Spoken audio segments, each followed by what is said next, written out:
Pamēģināsim izpildīt mūsu laboratorijas darbu 6. punktu, kur ir nepieciešams ievietot caur mail merge automātisko tekstu šeit. Tātad atgādināšu, kas šeit ir jāizdara. Mums ir, lūk, ir šeit tas uzdevums, ja? Tātad mums ir teksta gabals, kurā varētu jāievieto vai nu tika nominēts prēmijā, vai ir ieguvis prēmiju. Ja? Tad ir jāievieto šīs gabals, un vēl pie tam ir jāpaskatās, kas notiekās ar galotnēm. Jo, piemēram, tika nominēts vai nominēta, vai ieguvis, ieguvusi.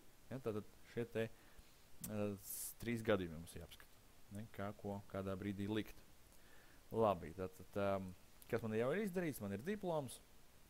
Man ir jau ievietot vispārējie lauki, kuri man būtu vajadzīgi. Tad, lūk, ir šī vienīgā problēma.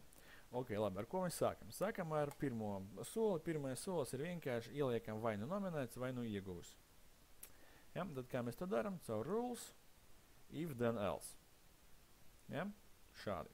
Atgādināšu, ka mums ir Excel fails, kurā ir kolonijas status, un šajā kolonijā ir ierakstīts nulīts, ja viņš ir nominēts, un viennieciņš, ja tas ir ieguvis nomināts. Ja? Tātad, izmantojot šo koloniņu, mēs varam izveidot if pārbaudi. Ja ir 0, rakstam 1, ja ir 1, rakstam 2. Ok, labi, tātad skatāmies šeit. Ja status ir vienāds ar 0, piemēram, ja, tas nozīmē, kad viņš ir tikai nominēts, tad, ko mēs daram, mēs paņemam šo teksta gabalu, Ctrl+C un liekam viņu iekšā. Lūk, ja? Tātad, ja ir 0, tad tikai nominēts. Pretējā gadījumā tātad viņš ir ieguvis nomināciju. Tātad šādi. Ja? Ieguvis Nobelprēmijas balvu nomināciju. Ļoti labi. Ok, ievietojam un lūk, mēs redzam. Varam nospiest preview results un paskatīties, ja, ka dažādiem cilvēkiem būs dažādi rezultāti. Ja Raņķis ieguvis, viņš ir ieguvis. Ja, tad, kas man tagad ir jāizdara, ir jāuzliek arī galotnes pareizes. Slēdzam ārā. Preview result, lai viņš mums netraucēja. Ļoti labi. Ok. Tagad pamēģināsim izdarīt to vēl ātrāk, nekā mēs to darījām nodarbībās. Tātad uzreiz ar Alt F9 veram vaļā mūsu kodu. Ja? Varam apskatīt, kā viņš izskatās. Lūk, ir mūsu ifs pirmā pārbaude. Un tagad, ko darīt, ja izpildās. Tas ir šeit. Un ko darīt, ja neizpildās. Tas ir šeit.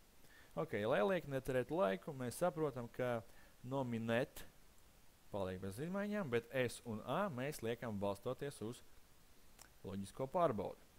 Atgādināšu, ka atkal mūsu Excel failā ir koloniņa dzīmums, kurā ir nulīte, ja ir meitene, un viennieks ir puisis. Un tas ir manā gadījumā. Jums tas varētu būt jebkas. Atkal, kā jūs paši izvēlēties. Labi, skatāmies. Tātad šeit ir jāievieto galotne, balstoties uz kaut kādu nostīmu. Ejam rules, if, then, else. Un skatāmies. Tātad dzimums ir vienāds ar, teiksim, ir vienāds ar viennieku. Tātad, ja ir puisis, tad galotne ir S. Pretējā gadījumā galotne ir A. Ok, un redzam, ka šajā vietā mēs tiek ievietots if nosacījums, kurš ievieto A vai S. Ļoti labi. Un skatāmies šeit, mums ir ieguvis, ieguvusi. Ups, padaudz. Tad ieguva palika bez izmaiņām, un tad mums ir rules, if, then, else. Un te tas pats, pilnīgi tas pats, dzimums equal to 1. Tad, ja tur ir puisis, tad ir ieguvis. Pretējā gadījumā ir usi. Ļoti labi. Tad mums ir ok. Lūk, saliekam. Ieslēdzam šo tā podziņu, show and hide, un pārbaudam. Vai neesam nekur nejauši ievietojuši nevajadzīgo enteru vai nevajadzīgo atstarpi. Ja, tad, kur jāskatās obligāti, ir jāskatās lūk šeit. Ja, vai tad šeit mums ir vai nav atstarpi. Tev nav jābūt atstarpei, un šeit arī pie ieguvis nav jābūt atstarpei. Ja viss līdz šim ir labi uztaisīts un atstarpju nav, vai lieku enteru kaut kur iekšā, šajā pelēkajā fonā nav, mēs varam mierīgi aizvert mūsu Word kodus ar Alt F9. Alt F9 kodi ir aizverti. Tad gudrāki no mums pamana, ka nekas nav izmainījies. Pilnīgi pareizi, jo mēs neesam atjaunojuši mūsu kodu. Refresh uztaisījuši, citiem vārdiem sakot. Refresh Wordā un Excelī un jebkura Office programmā taisās ar F9 taustiņu bez alta. Vienkārši F9. F9 un lūk, viss strādā. Labi. Vēl pa ceļam atgādināšu, ka, ja mēs ieliksim preview result, mēs pamanīsim, ka mums ir problēmas ar datumu, redziet. Datums tiek attēlots nepareizi izmantojot slešus, tā Latvijā nav pieņemts, mums ir jāizmanto punktiņi. Līdz ar to mums ir jāveic mazlietiņ formatēšana. PDF failā ar uzdevumu ir, nākamajā lapā ir metodiskie norādījumi. Šeit ir parādīts, kā to ir jāizdara. Lūk, blakus mūsu laukam ir jāievieto šīs kodiņš. Jā, tad es šo kodiņu mēģināšu tagad pārkopēt. Ctrl C. Labi. Ok, šeit preview results slēdzam ārā. Alt F9. Atveram kodus, redzam parādās šis merge field. Lūk, mūsu datums. Tas nozīmē, ka šeit blakus aiz viņa ir jāieliek kods, ko esmu paņēmis no PDF faila. Lūk, vienkārši šī lieta. Ko viņa pasaka? Ka šī daļa pasaka, ka tagad formatēsim datumu, un šī daļa pasaka, kādā veidā to darīt. Alt F9, slēdzam iekšā preview result, un voļā viss strādā tieši tā, kā vajag.